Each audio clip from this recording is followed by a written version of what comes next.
A melhor palavra pra fazer piada é enzima, cara. Porque se tu deixa acumular, fica uma em cima da outra.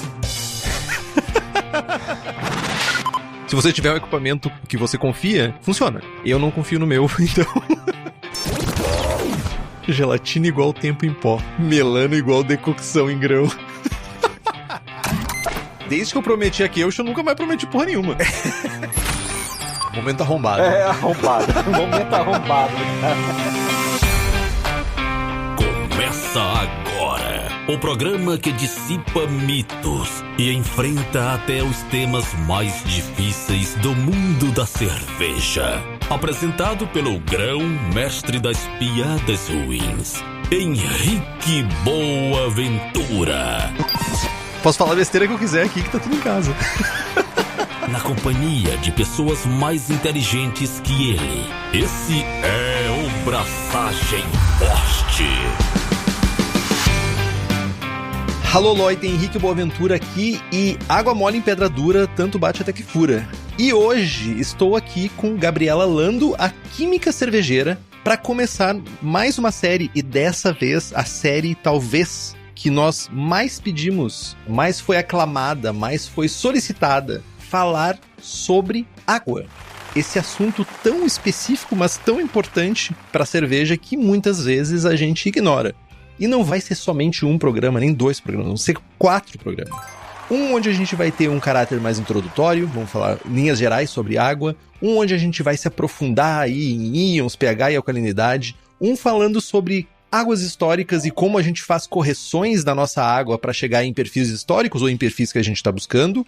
E por fim, para não deixar ninguém com dúvida, para não deixar ninguém se perguntando nada, vai ter uma sessão de Q&A, uma sessão de perguntas e respostas para tirar todas as suas dúvidas com a Gabriela. E antes que eu fale mais, Gabi, por favor, te apresenta aí para o pessoal, para quem ainda não te conhece. Olá, pessoal, de volta aqui pela 3ª vez. E pela 2ª vez voltando para falar de água. Já faz bastante tempo que eu passei por aqui para falar de água. Foi na época do lançamento da tradução do Otter, né? O Água, que eu fui responsável pela editora Crater. É verdade. E é o programa número 72, isso eu nunca esqueço. Estamos agora em qual? 200 e? Esse é o 263. Nossa! O tempo passa, o tempo voa. É... E a poupança Bamerindos continua numa boa. Bamerindos? É a poupança Bamerindos.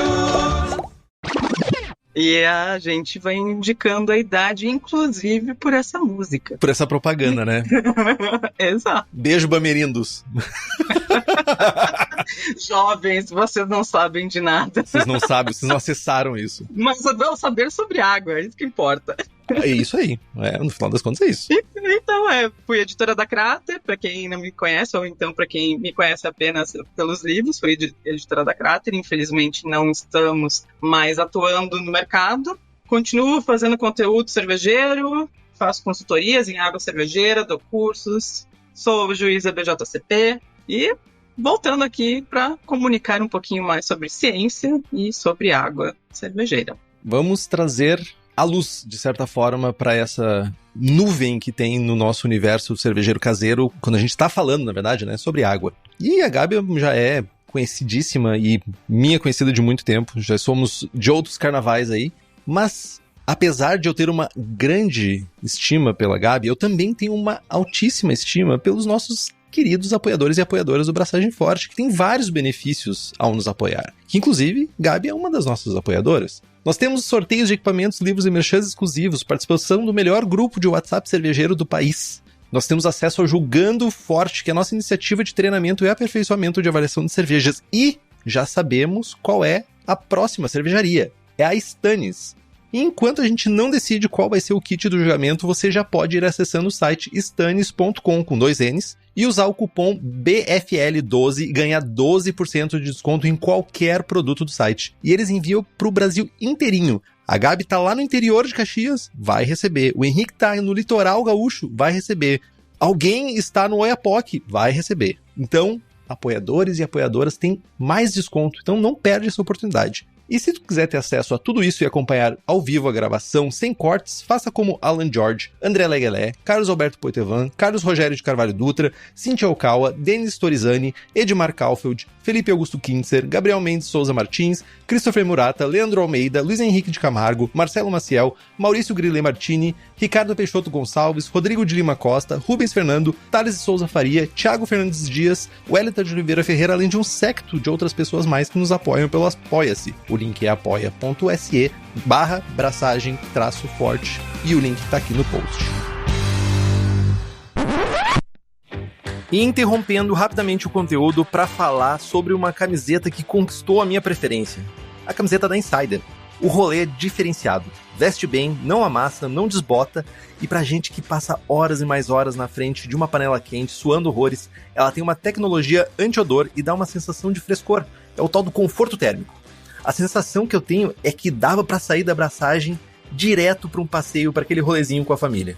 E como vocês já sabem, curiosidade meu segundo nome, eu fui atrás de entender o que tem por trás dessa Tech T-shirt, e ela parece coisa de ficção científica.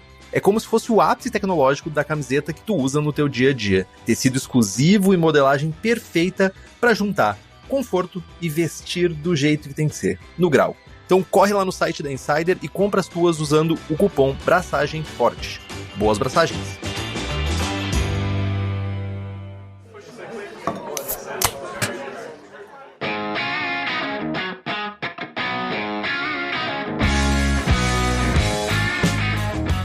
Vamos falar de água, depois dessa introdução, vamos falar de água. Mas por que a gente deveria, por que a gente tá aqui no meio de uma semana, verão, onde as pessoas deveriam estar se banhando, salgando-se e ficando cheio de areia na praia? Por que a gente tá falando de água? E por que necessariamente esse ingrediente tão importante, ele fica em último na nossa prioridade de cervejeiros e cervejeiras caseiras? Isso é uma coisa que é bem doido, porque, se me permite a introdução, Gabi, eu sempre vejo a galera começando a fazer cerveja, galera, é geladeira, é controle minucioso, onde é que eu meço a temperatura, é dentro do fermentador, é fora, não sei o que mais, como que eu guardo o lúpulo, é congelado, minha geladeira só chega até -10, então quer dizer que o lúpulo vai começar a apodrecer.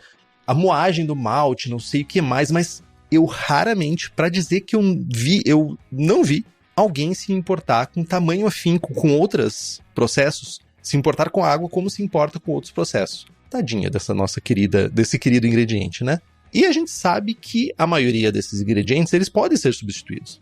Malte tu pode usar outros grãos ou até mesmo outras fontes de carboidrato. A gente pode usar leveduras selvagens, usar frutas, por exemplo, ou até mesmo outros micro-organismos. O lúpulo, a gente tem aí, historicamente falando, a gente tem o uso de gruit, né, que é um monte de ervas que eram usadas para ter a capacidade bactericida na nossa cerveja ou nas nossas ales, mas a água não tem pelo que trocar. Não dá pra trocar por Tang, né? Não dá pra trocar por leite. Não dá pra trocar por Nescau. Não dê ideias, porque... É... Inclusive, essa semana alguém perguntou no nosso grupo lá se podia fazer cerveja com leite. Mas, realmente, né? É um ingrediente que, ao mesmo tempo, é tão simples, porque ele é tão acessível na grande maioria das regiões do mundo, que acaba ficando complexo, porque daí vai envolvendo outras questões, inclusive históricas, de descoberta de moléculas, o que era a composição da água. Então, eu acho que tem vários aspectos a ser considerados aí no porquê que a gente não lida com a água da mesma forma que a gente lida com os outros insumos. Ele é tão simples que acaba sendo difícil, ou então por isso fica sendo deixado para lá. Mas a gente tem que pensar que a água faz parte da composição da cerveja em torno de 90%, 95%, né, dependendo da receita que a gente está produzindo. Então, é um insumo majoritário da cerveja e por isso ela deveria ter a importância do seu tamanho, né?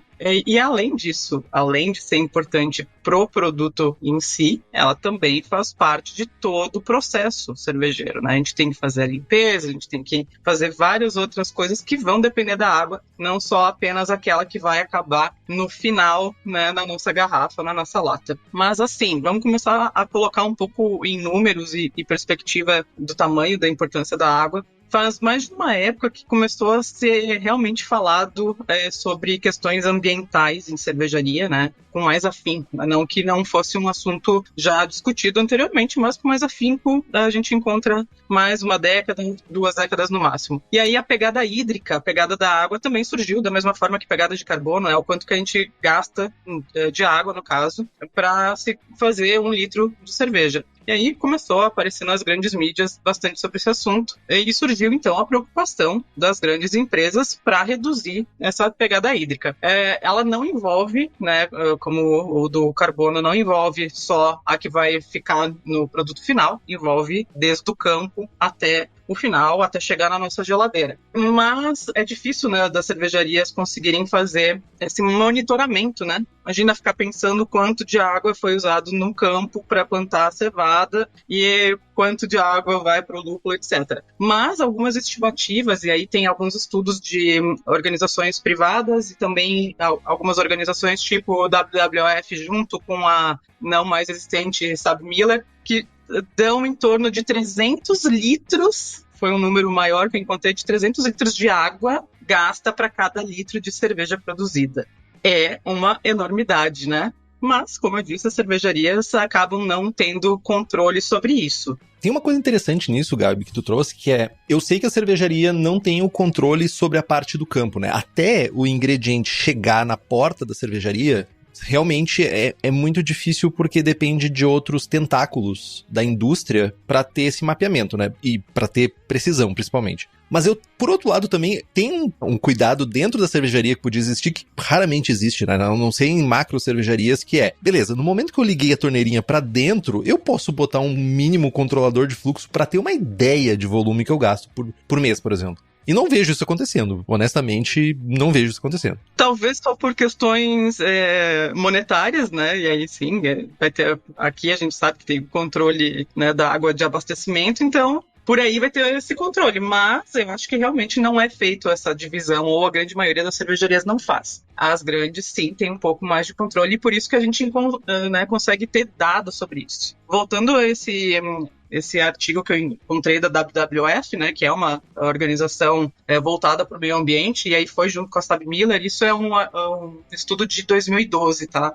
Para ver como é difícil ter dados. Eles estimam que 90% dessa pegada de água, né, e no estudo deles variava de 60 a 180 litros de água para 1 litro de cerveja. Né, foi menor do que um outro que eu tinha encontrado. Mas que 90% dessa pegada vem da agricultura. Então, é assustador. Total. Né? Daqui a pouco a gente vai ver os números de água que é controlado dentro da cervejaria, então pensar que 90% mais é da agricultura é assustador. E aí vale uma reflexão para todo mundo, que é aquela coisa, né, da gente... Óbvio que cada um tem que cuidar, né, não ficar gastando água adoidado, mas que ações individuais, infelizmente, nunca chegarão aos pés de um gasto como esse. Nós vamos ver que chegam a bilhões de hectolitros de água. Então, só uma vírgula aí para instigar algum pensamento da galera. Então, assim, há uma década atrás, voltando a pensar dentro da cervejaria, né, que é onde se consegue ter mais controle. Há uma década se estava pensando em 6, 5 litros de água por litro de cerveja produzida, né? Então, passamos de 300... Porta para dentro da cervejaria. Porta para dentro.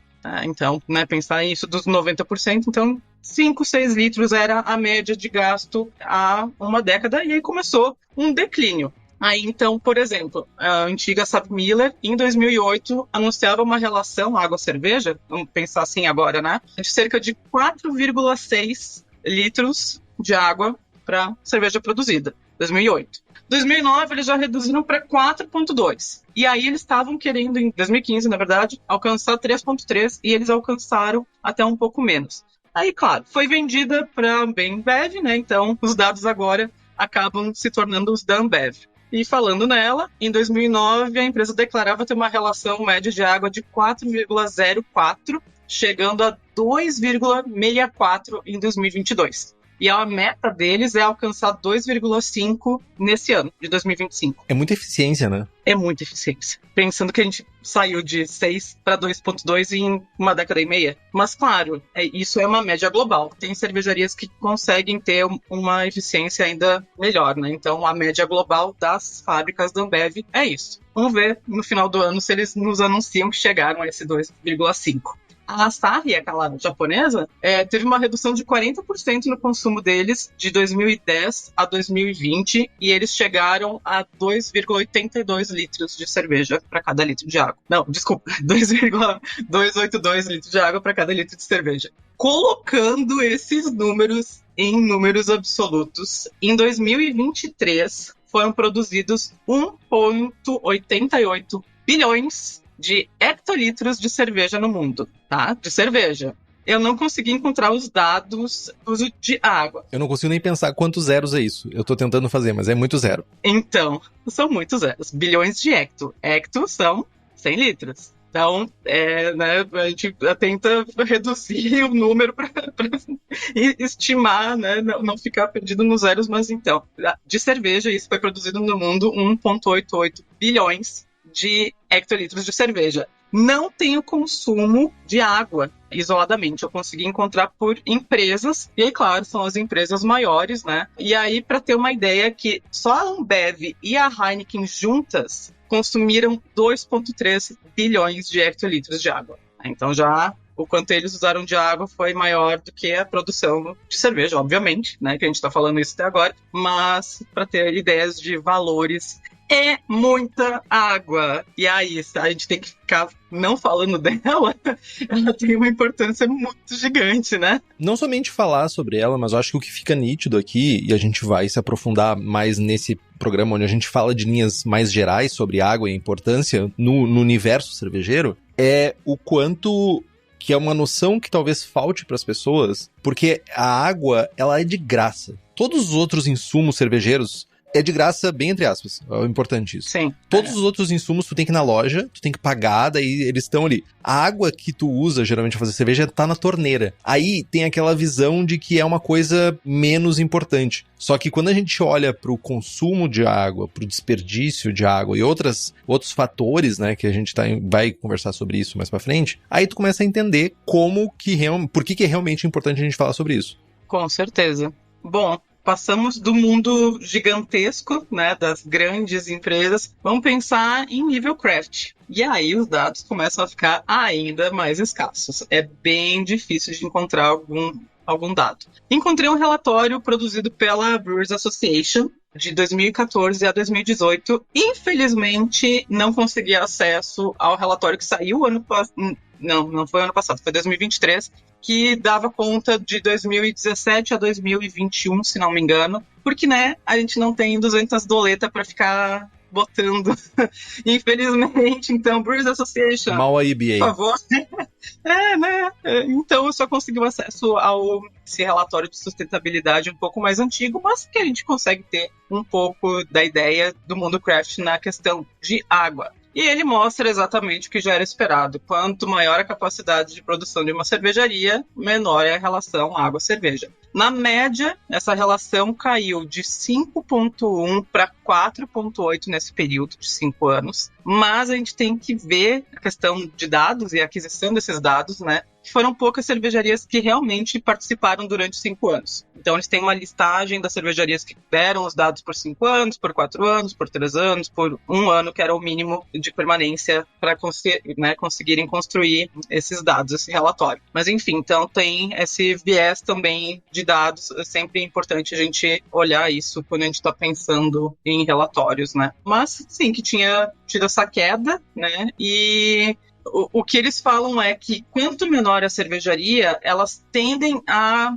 apostar mais em infraestrutura do que em compra de equipamento, né, na visão americana, pelo menos. Então, a infraestrutura acaba recebendo maior verba do que comprar equipamentos mais eficientes. E aí as grandes, obviamente, além de ter essa questão dos equipamentos com mais eficiência, também acabam ganhando por questão de escala, né? Então, Total. quanto maior a produção, também vai reduzir esse consumo de água. e depois outras questões de tratamento e tudo mais que a gente pode falar daqui a pouquinho mais. E aí chegamos no Brasil.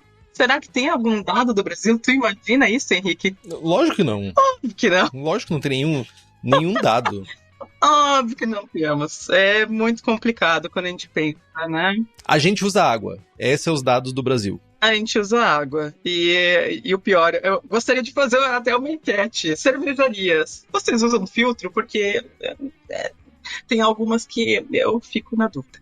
Mas, enfim, no Brasil a gente tem uma cervejaria que se mostra à frente nessa questão de sustentabilidade, que é a Masterpiece, lá de Niterói. Mas, assim, é a única que realmente propaga a informação sobre isso, porque eles têm vários selos de sustentabilidade. Mas, em questão de água, a única coisa que eu encontrei é que eles usam a água da chuva, armazenam a água da chuva para utilizar na limpeza das suas instalações e também fazem o tratamento do efluente, né, que é aquela água final de produção, mas é coisa básica, como uma neutralização antes de partir para a rede pública de esgoto. Então, assim, se alguém que estiver nos ouvindo souber de alguma cervejaria que faça algum estudo, faça algum tratamento, alguma questão ligada à água, por favor, manda uma mensagem que vai ser sempre interessante de descobrir essas empresas. E divulguem mais dados, gente, é importante. E divulguem mais dados, por favor, isso é muito importante.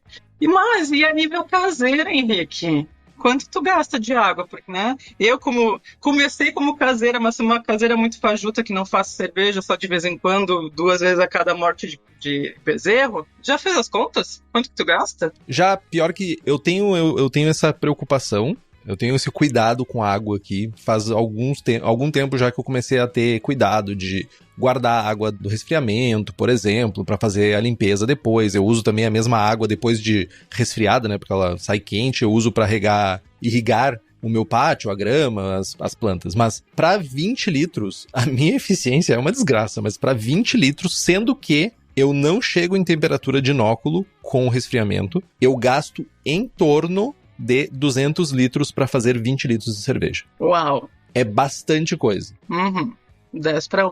Então, na verdade, assim, eu acho que nos últimos tempos, principalmente porque, de novo, é uma realidade minha, né? Eu sei que não é a realidade de todo mundo. Como eu tenho a vantagem de ter um amigo meu, o Salatino, que a gente faz cerveja junto aqui, que ele tem sistema de solar na casa dele, então eu prefiro baixar até 35, 40 graus e terminar de fazer o resfriamento na geladeira ao invés de gastar água. Então, hoje em dia eu devo estar bem mais baixo, tá? Hoje em dia eu já devo estar próximo, talvez, dos 100, 120 litros para fazer 20 litros de cerveja. Então já deu uma melhorada bastante. Mas, de qualquer forma, ainda é bem maior do que o volume de cervejarias comerciais, né? Mas acho que isso é uma realidade... Sim, não tem como comparar. Não tem como, ainda mais. Isso que aqui no sul a gente tem ainda a vantagem de usar uma água que é relativamente menos quente do que no norte, nordeste, centro-oeste também, tem temperaturas bem altas de água, que a gente consegue ainda resfriar de uma velocidade maior e desperdiçando menos água, né? E eu também foco no meu processo, né? Tipo, eu tenho um chiller de imersão duplo que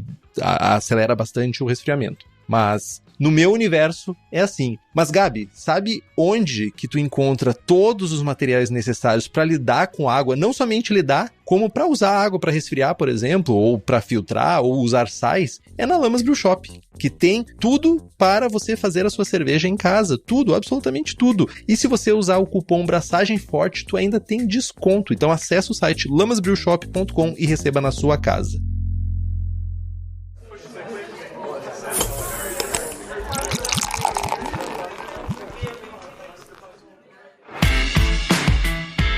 Aí a gente olha, né, pro uso da água realmente, né? A gente, no universo caseiro, a gente olha pra água e a gente pensa, é água para extrair açúcares, ou melhor dizendo, para favorecer a conversão de amido em açúcares, para resfriar e é isso. Mas a gente tem todo um rolê em volta disso, que não é somente mostura, fervura e resfriamento, né? Tem muitos usos das águas que são negligenciados e nem entram em contabilização, nem entram na conta para fazer cerveja, né? E principalmente em cuidados de economia e de questões de meio ambiente, que talvez seja uma das coisas mais preocupantes, né? E no meio caseiro a gente fala mais de desperdício, porque quem faz não usa, a gente não se preocupa tanto com essa questão de jogar.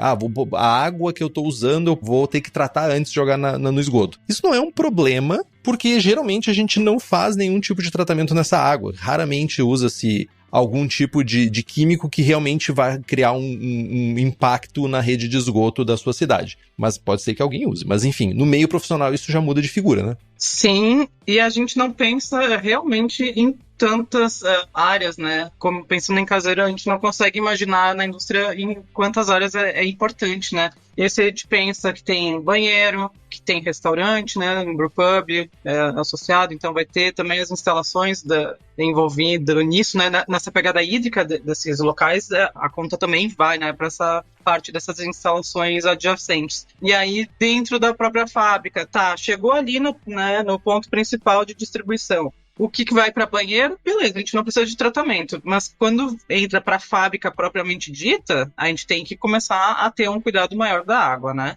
Então, ao longo dos episódios, a gente vai falar sobre isso, quais são os cuidados necessários para cada etapa. Mas, assim, caldeira, água de caldeira tem que ser uma água específica. A água de tanque de resfriamento vai ter que ser específica, e aí provavelmente vai ter uma solução alcoólica, né? Ou glicol, se ainda alguém usa, mas uma solução alcoólica. Então a água também vai ter que ser apropriada para isso. Todos os pontos da cervejaria demandam muita água, né? Então acaba que talvez a da produção seja até a menor porcentagem a se colocar em números. Por produção, tu fala realmente mostura e fervura, né? É isso. Isso. Aí, claro, a gente tem a perda de água por evaporação, perda por diversas formas, né? Mas, pensando no que tu estava falando sobre a gente não usar muitos químicos, isso não vai impactar as nossas redes de esgoto. Depende. A gente está pensando numa cidade minúscula, a gente está pensando em alguém que realmente tem uma rede de esgoto, tem saneamento, ou alguém que não tem, que usa algum outro tipo, né, de estocagem, outro tipo de tratamento dos seus efluentes. Então, coisas que a gente poderia pensar e falar agora é sobre como tratar com a água pós tudo isso. Porque a gente acha que é simplesmente despejar ralo abaixo ou terreno abaixo e tá tudo certo, né? E não deveria ser assim. E aí eu trago mais um dado dos americanos, né? Onde a gente tá conseguindo. Eles dão os dados, a gente usa os dados, né? Eles dão os dados, a gente usa bastante. E aí teve, em 2017, um fato interessante que pode ser que tenha relação entre si ou não, tá? Em 2017, algumas cervejarias se uniram e fizeram um manifesto contra um diretor da EPA, que é a agência de proteção ambiental deles, né? Tipo, o nosso Ministério da Agricultura, do Meio Ambiente, desculpa. E porque o cara, assim, era um panaca, ele foi afastado depois, investigado por diversos escândalos, mas as cervejarias se uniram contra o cara, dizendo que ele não teria competência para cuidar dessa parte ambiental de efluentes, especialmente. Só que bem nesse período começou a ter algumas denúncias e uma delas chegou na Treehouse, que na cervejaria em específico de Massachusetts, eles têm outras plantas por lá, e eles foram denunciados por estarem descartando os seus efluentes com altos índices de metais e outros contaminantes, como então matéria orgânica, sólidos, etc. A partir dessa denúncia, a cervejaria investiu muito pesado para reverter o quadro. E aí eles utilizaram um sistema de uma empresa que chama Cambrian, que é uma empresa que lida realmente com essa parte de efluentes e tratamento, e que outras cervejarias, tipo Lagunitas, alguma das plantas da Lagunitas, Bear, Russian River, etc., também usaram. E aí é legal porque eles pegam o efluente cheio de matéria orgânica, né, resto de levedura, resto de lúpulo, etc., que isso faz mal. É importante a gente salientar que isso não é algo legal, principalmente quando atinge os corpos hídricos, né? E aí eles fazem esse tratamento e geram biogás.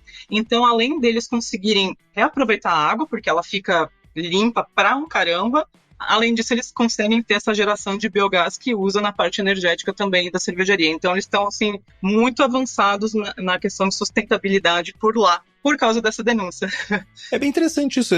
Primeiro, não é interessante a parte da denúncia, mas às vezes as denúncias giram engrenagens que vão fazer melhorias, né? Mas eu fiquei pensando no ambiente caseiro, porque eu fico pensando, resfriamento. teoricamente, a água que chega da rede é a água que vai pro esgoto. Então, não é uma água com problema. Tipo, se ela tá chegando tratada, ela vai pra rede de esgoto tratada. A problemática que eu vejo talvez aí é detergentes, né? Alguns tipos de detergente que a gente vai usar para fazer limpeza. Tem gente que usa soda para fazer limpeza de panela, de chiller, tudo isso, que aí sim mora o problema.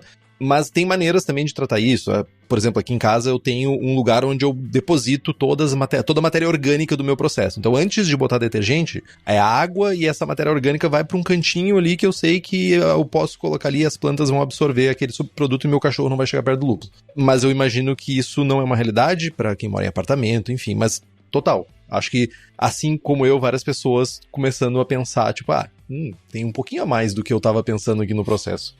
Então, formas que a gente pode evitar problemas. Claro, de novo, soluções individuais e em escala muito pequena não vai ser um absurdo.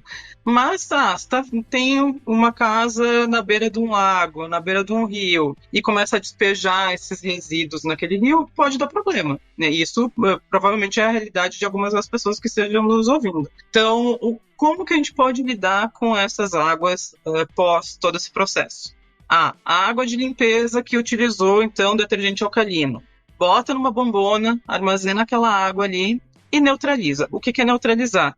Se está trabalhando com algo alcalino, coloca ácido médio pH até chegar um pH entre 6, 7, não precisa ser algo tão absurdo, né? Não precisa, até pode ser um pouco maior essa faixa.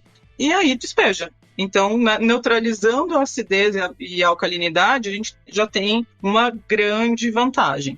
Então, não vai ter problemas. Tá lá com um detergente alcalino pH 11 e bota direto nos canos, vai dar problema. Então, já neutraliza antes de despejar nos canos ou então no meio ambiente como um todo. Se tem matéria orgânica, resto de levedura, resto de lúpulo, o que seria indicado? Filtra e deixa secar esses sólidos. E o sólido vai para o lixo comum, para o lixo orgânico. Boa.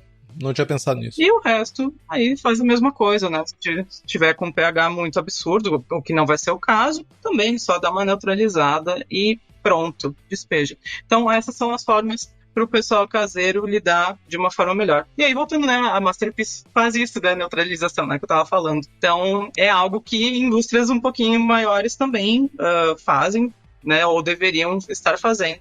Não precisa ter centros de tratamento absurdos. Claro, dependendo da escala, vai ter que ter. Senão vai ser denunciado que nem a Treehouse. Mas enfim. Denúncia! Denúncia! Mas enfim, são formas simples da gente conseguir lidar com esses efluentes. E tu falou, Gabi, de resto de lúpulo, que é uma coisa que, principalmente para quem usa bastante lúpulo no seu processo, que inevitavelmente tu vai ter que lidar com isso. É uma matéria orgânica, tu precisa lidar com aquilo. E sabe como é que tu faz para ter essa matéria orgânica tão maravilhosa e necessária para vários estilos de cerveja? Tu, na tua cervejaria, tu vai entrar no site hopscompany.com e vai lá ver e vai conversar com a pessoa que te atende ou com uma pessoa que vai te atender e fazer a seleção dos melhores lúpulos trazidos diretamente dos Estados Unidos, da fazenda, pra tua cervejaria. Então, manda um direct ou entra no site, pega o telefone, mas não esquece de falar que você ouviu aqui no Braçagem Forte. Avançando um pouco, então, adentrando-se um pouquinho mais, vamos sendo mais específicos, a proposta é ser devagarzinho. Tipos de água, a gente sabe que a gente tem 3 tipos de água: precipitação, superfície e subterrânea, E essas fontes, elas são diferentes, elas não vêm do mesmo lugar. Justamente por isso são 3 tipos, senão seria a mesma coisa. Onde ela é captada e tal, tudo muda. E porque não é um reservatório único, universal, gente. Eu sei que em épocas de terraplanistas as pessoas podem acreditar que tem uma grande caixa d'água comandada, sei lá, por alguma entidade mundial, mas enfim, não. A água, ela vem de fontes diferentes. E que fontes são essas? O que a gente tem principalmente de diferente entre essas águas de fontes diferentes, Gabi? Primeiro que terraplanista nem a gente é, Desculpa. É verdade. É uma afirmação correta. E segundo que, ao contrário do que eles dizem, a nossa água não tem só 6.000 anos, A água tem bilhões de anos, assim como o nosso planeta, como o nosso sistema solar. Então, tem muitas fontes de água. Claro, a gente consegue dividir elas, então, como tu falou, de precipitação, a superfície e as subterrâneas. O que é cada uma delas, a gente tem algo que se chama ciclo hidrológico, né, que é essa movimentação de água ao redor do globo, e por isso que ela chega em diversas partes. A precipitação vai ser, então, a água da neve ou da chuva, né? No nosso caso, muito mais fácil ter da chuva, apesar de vez em quando nevar aqui pela minha região. Não o suficiente. 3 gotas de neve. Algo um pouco mais, às vezes.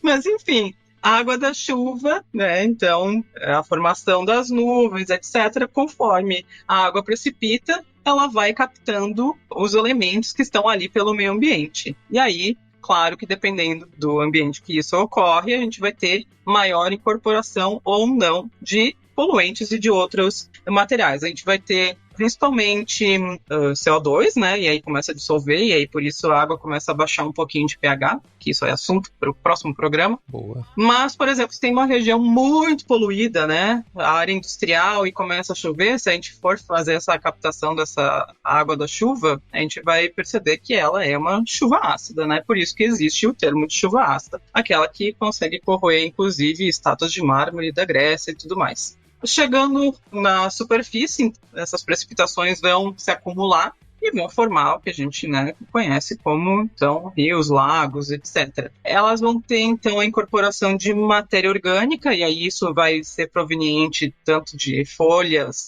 de árvores que estão caindo, animais em decomposição, e etc. E também um pouco de incorporação dos minerais envolvidos naquela região. Quanto maior é o tempo de contato entre essa água e o solo que ela se depositou, maior vai ser a quantidade de substâncias presentes daquele ambiente que vão para aquela água. E isso é preocupante em questões também de contaminação, né? Então, a gente vai ter muita poluição de agrotóxicos, outros defensivos, né, em função disso. Já as águas subterrâneas, então, é o próximo passo. Então, são aquelas que vão penetrar esse solo e vão se acumular em aquíferos, por exemplo. E elas tendem a ter uma menor quantidade de matéria orgânica, porque foi filtrado por esse processo todo, né, de lixiviação na terra, mas elas vão ter basicamente mais minerais dissolvidos do que as outras águas. E às vezes, dependendo, né, a região de poço, coisa e tal, pode ser que tenha também contaminação provinda de agricultura e tudo mais. A pecuária, né? Cemitério, ixi, isso é muito complicado e é muito importante para quem tem água de poço que faça sempre, né? Por lei indicado que se tenha essa análise de água para fazer esse controle microbiológico e também desses componentes que são bem complicados da gente ter na água. Então, assim, falando em milhões de anos, essas águas que estão dentro dos aquíferos podem ficar lá por realmente milhares de anos. E quanto maior esse contato, maior vai ter dissolução de minerais das rochas presentes naquela região para a água. E é por isso que a composição das águas são diferentes, né? Dependendo da região onde a gente capta aquela água, vai ter uma composição mineral diferente, uma dissolução diferente. Então, por exemplo, aqui na minha região, é uma região basáltica, né, que é uma pedra dura, né, uma pedra, uma rocha que vem de derramamentos de vulcões, etc. Né? Não vamos entrar muito na geologia, mas enfim, são minerais um pouco mais difíceis de dissolver, então a água não é tão cheia de minerais. Mas tem algumas regiões do país que vão ser completamente cheias de minerais. Henrique, como é que é a tua água? Eu ia entrar nesse ponto, que o Brasil, boa parte da água brasileira, ela é de superfície, né? Pelo menos de algumas fontes que eu peguei, a água majoritariamente no Brasil é de superfície. É de rios. Sim, é de abastecimento, é superfície. É de lagos, é de abastecimento que capta dessas regiões, lagoas, etc, etc, etc. Uhum. Por muitos anos, na cidade que eu moro, era de lagoa. Só que descobriram, eventualmente, que jogar o esgoto na mesma região que tu faz a captação da água não é uma boa ideia. Aí eles pensaram, vou parar de jogar o esgoto na lagoa. Não! Eles disseram, vou parar de captar na lagoa e de continuar jogando o esgoto lá. Então a água aqui é retirada de 6 poços artesianos. Então a minha água é aquele tipo de água que eu sempre falo. Tu quer saber se tua água ela tem muito mineral dissolvido? Ferve ela. Se ficar cheia de craquinha na panela, é isso. A tua água tá cheia de sais minerais que eventualmente vão impactar na tua cerveja, que a gente vai falar mais pra frente no outro programa, não vai falar sobre isso hoje.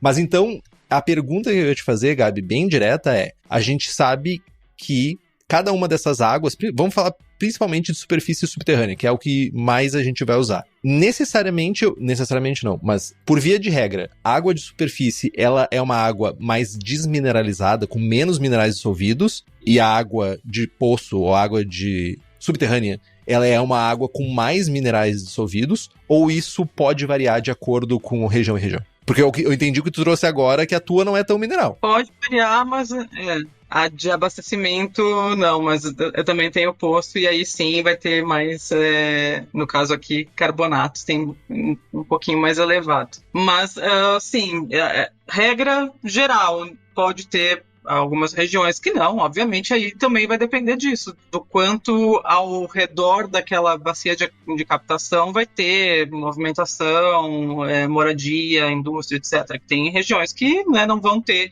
essa bacia afastada dos grandes centros, né? Então pode ser que tenha mais contaminações, e aí, claro, contaminações também envolvem alguns metais e alguns minerais, dependendo do nível. Mas, via de regra, é isso. A água de captação de rios e de lagos vai ter uma composição mineral menor, então vai ser uma água mais mole, e aí depois a gente vai falar sobre isso nos próximos programas também. E as águas de poço, aí dependendo da região, vai ter mais ou menos composição. E aí vale lembrar também que a gente está pensando numa rocha como um ser único, né? Como uma matéria única. Mas cada rocha vai ter uma composição, e mesmo assim tem bolsões de minerais em algumas regiões que pode captar algum metal ou algum composto em específico. Por exemplo, a gente tem uma categorização, de águas minerais, né, do Brasil. Então tem águas que é dito até nos rótulos, fluoretada, ou então a água radioativa,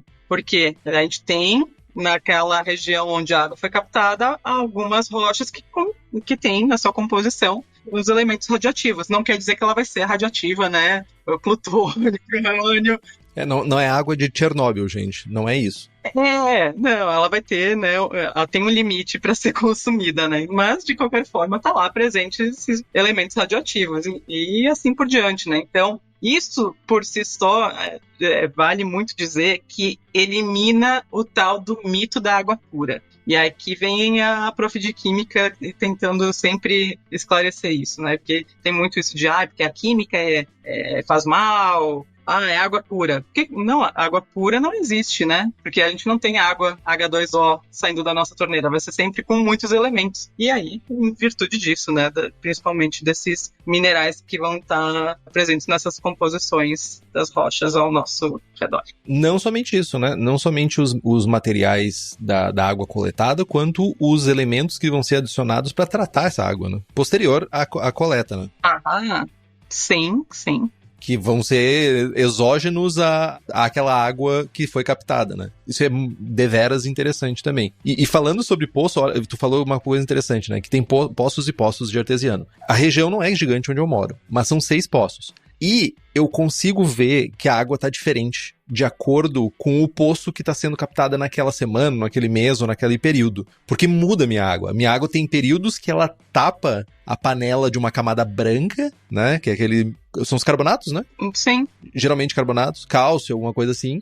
Vão ser cálcio, E tem épocas que ela tá mais branda, assim, que ela forma alguns pontos brancos na panela, mas não é aquela lavada, não é aquela camada, aquele véu, aquele rendado belga de minerais, sabe, na panela. Então, mesmo numa região pequena, com 6 poços captando, teoricamente, de profundidades diferentes, a gente tem resultados diferentes. Por isso que é muito importante a gente saber a composição da água para fazer cerveja ou para qualquer outra coisa, né? Também, lavar coisas, né? Água mole, água dura tem diferença também na questão de limpeza e assim por diante. Então, e como fica sabendo, né? A empresa que coleta essa água e distribui para vocês provavelmente não vai dizer está vindo do poço X. Lógico que não. Muito difícil, né? Mas estava falando antes também de água de captação, de ser sempre a mesma composição, talvez estável a mesma composição, né? Dizendo que temos poucos minerais dissolvidos, mas tem algumas questões também importantes de sazonalidade para águas de rios e de lagos, né? Para a parte de captação também é importante saber a composição em função disso. Em épocas secas, tende a ter mais minerais e metais. Por exemplo, isso é algo meio generalizado, mas falando aqui da minha região. Teve uma seca uns 2, 3 anos atrás, bem pronunciada, que teve que ser interrompida o fornecimento de uma das bacias porque estava tão baixo o reservatório que subiu manganês para um caramba. Caracas. Passando do limite considerável, potável, né, pela legislação. Tóxico, virando tóxico, no caso. Sim, acaba sendo tóxico. E manganês, e nós vamos falar isso depois, né, no outro programa, é um dos metais que favorece a oxidação. E aí, a pessoa não tem gosto a princípio, né? Ou vai ter um pouquinho metálico. E aí chega a cerveja, faz uma cerveja maravilhosa, no outro dia ela tá roxa, cinza. Por que será? E aí... Aquela New England IPA, né? Então, e isso é muito interessante, né? É muito difícil pra mim fazer a análise da minha água justamente por isso que tu trouxe. Porque como são 6 poços e eles têm perfis diferentes, eu tô ferrado, basicamente. E já aconteceu de eu replicar a mesma receita e ela ficar diferente, porque eu não tenho como controlar todos os aspectos da água, a não ser que eu faça uma avaliação sempre da água toda vez que eu for fazer cerveja, que é inviável, eu não tenho equipamento, eu não tenho dinheiro pra pagar análise tudo esse tempo todo, né? Mas... se você quer usar leveduras que estão lindamente prontinhas, com todas as análises, com todos os procedimentos seguidos ao pé da letra, o lugar para te comprar é na Levtech. Tem ales, lagers, bretas, bactérias, tudo para tua cervejaria, desde consultoria até as leveduras. Além disso, ela também tem leveduras para outras bebidas como hidromel, cidra, whisky e cachaça. Então entra no site levtech.com.br e faz as tuas compras.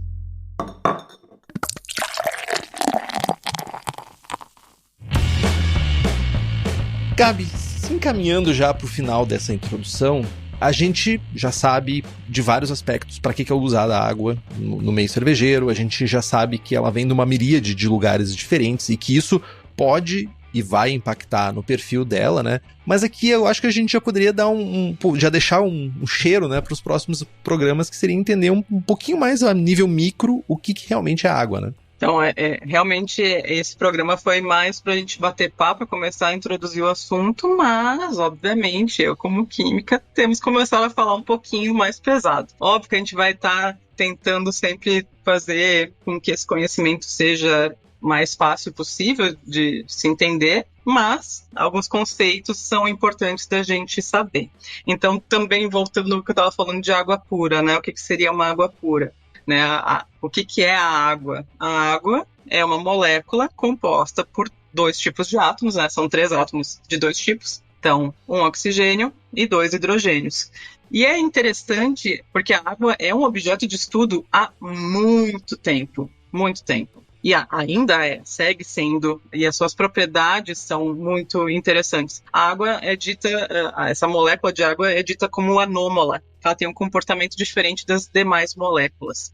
Pensando nesse arranjo assim, molecular, claro que é difícil explicar para vocês, mas pensa o oxigênio que está no meio, 2 pauzinhos, são as ligações, um para cada lado, com os hidrogênios. Não é reto essa ligação entre elas, ela forma um ângulo. São perninhas. São perninhas começando a formar um triângulo, né? Então, forma um ângulo. E tanto é que a gente chama de geometria angular essa molécula. E isso é muito interessante, porque várias moléculas têm essa geometria, mas o ângulo entre elas é diferente. E a água é diferente. O ângulo, geralmente, das moléculas é de 109 graus, pensando em geometria, né? Que a gente dividiu o círculo em ângulos. E o da água é 104,5. Essa diferença mínima, né, aparentemente mínima de angulação, faz com que as moléculas consigam se organizar no espaço de uma forma diferente. E é por isso que a gente tem, por exemplo, vida marinha, vida embaixo da água, porque aí, quando começa a cair a temperatura, a água vai congelando na superfície desses lagos, desses rios,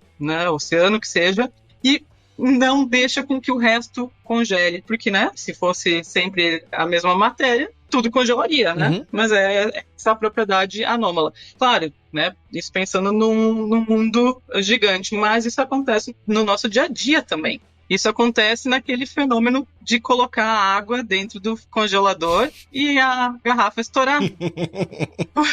Então, assim, pensando, o metal, quando ele é aquecido, ele dilata, né? A água é o contrário. Quando ela chega nos 4 graus, ela tem o seu menor volume e maior densidade. E aí, em temperaturas menores, o volume volta a crescer. Caraca. E aí, por isso que congela, estoura, né? A gente enche a garrafa, então o volume acaba ficando maior, a densidade menor, e aí é por isso que o gelo flutua. Eu não sabia disso. E é por isso que congela a superfície dos lagos e não o resto. Gabi é cultura.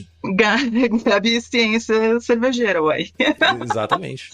Não, mas para dizer que, de novo, é algo tão simples que simplesmente influencia a nossa vida inteira. Sim, total. A nossa existência depende desse ângulo de ligação de uma molécula de água. Basicamente é isso. Que é diferente no caso da água. Que é diferente, no caso da água, de outras moléculas. Por isso que ela tem esse comportamento anômalo, que é diferente das outras. Mas, enfim, molécula, né, composta por átomos. Aí a gente vai lembrar, né? Átomos também são compostos por outras entidades, por assim dizer, né? Não vamos ir para muito profundo, mas átomos são compostos por elétrons. Vai, Henrique, quero ver se tu lembra das aulas. Lógico que eu não lembro. Inclusive, a Gabi é a pessoa que mais recebe perguntas sobre química da minha parte, inclusive dizendo, como que eu faço para estudar química básica, já que eu não tive isso no ensino fundamental? Ai, meu Deus do céu. Ela sabe disso. Eu já pedi dicas de livro para ela. Já, verdade, que já pedi. Obviamente, o Henrique fica me pedindo as coisas, me perguntando as coisas, porque ele não lembra das aulas de ensino médio dele, né? E a gente não vai complicar mais a vida do que o necessário. Mas só para esclarecer, então, a água é uma molécula que é composta de átomos, né? Assim como todas as matérias, que são compostos, basicamente, então, por elétrons, por nêutrons e por prótons.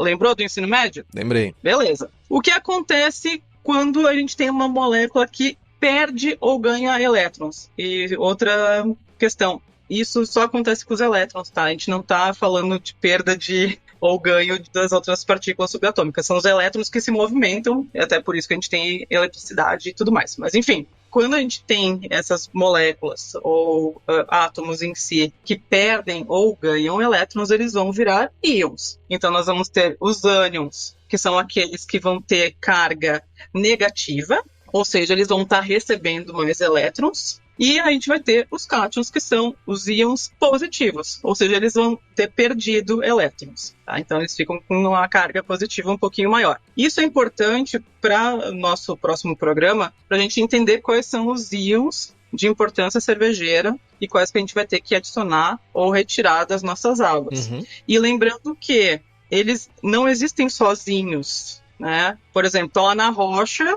num bolsão dentro da rocha, a gente vai ter um carbonato de cálcio. Quando a gente fala, são carbonatos, sim, mas carbonato do quê? Porque ele não vive sozinho, né? O carbonato vai ser a parte negativa daquela molécula e o cálcio vai ser a parte positiva. Então, sempre vai estar acompanhado com o seu contra-íon. Por isso que a gente sempre fala, sulfato de cálcio, carbonato de cálcio, né? de magnésio.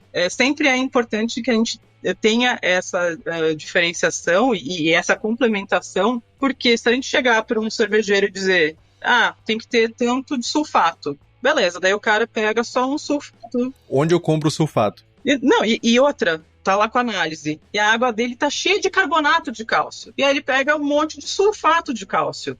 E os outros elementos estão em menor quantidade. E aí ele satura de cálcio e vai dar problemas. Então tem sempre que dizer, é o quê? É cloreto. Cloreto de quê? Para fazer, né, esse ajuste depois vai ser muito importante a gente saber isso. Então sempre os íons estão juntinhos, né, mesmo que em solução eles estão separados, e por isso que eles têm essas cargas positivas e negativas, mas enfim, sempre vai ter o seu parzinho para fazer parte. Então, só isso, para ter uma definição química, né, do que são os íons, para a gente partir para o próximo programa, realmente, para o assunto mais profundo e mais voltado. Aí a gente vai realmente, vai ficar nerd o rolê. Tirar o couro da galera. Vai ficar nerd. Aí vai ficar nerd. Aí fica nerd. Isso é mega importante, porque aqui a gente tinha esse objetivo de trazer uma visão geral de água, porque é um assunto difícil, gente. A grande verdade é que é um assunto que não é tão simples de comentar,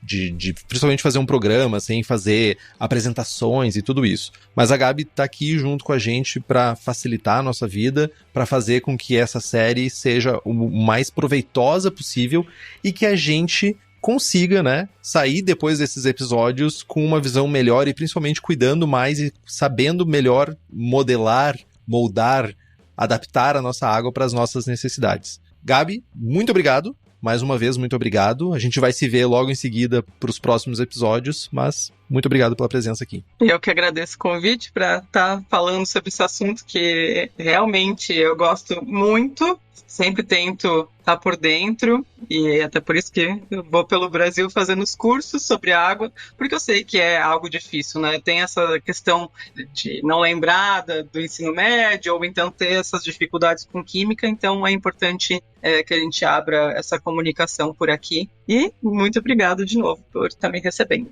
mais uma vez. Bom demais. E você se perguntando onde é que está o pH, a alcalinidade? Aguarde próximos episódios. Mas antes, queria agradecer Marcelo Mota, Fabiano Lima da Costa, Cleberton Pereira, Murilo Gonçalves de Mello e Gregory Mendes Loff. E nos siga no Instagram, estamos no Spotify, Apple Podcasts, Google Podcasts, Deezer, todas as plataformas e agregadores de podcasts. E se você puder fazer um review, é muito importante para nós. Estrelinhas ou comentários vai fazer a gente chegar mais longe. Compartilhe os episódios com seus amigos. Tem dúvida, sugestão de pauta, crítica, quer anunciar a sua empresa ou seu produto? E-mail para contato@braçagemforte.com.br ou mande uma mensagem para nós. É isso então, Gabi? É isso. Braçagem forte? Braçagem forte.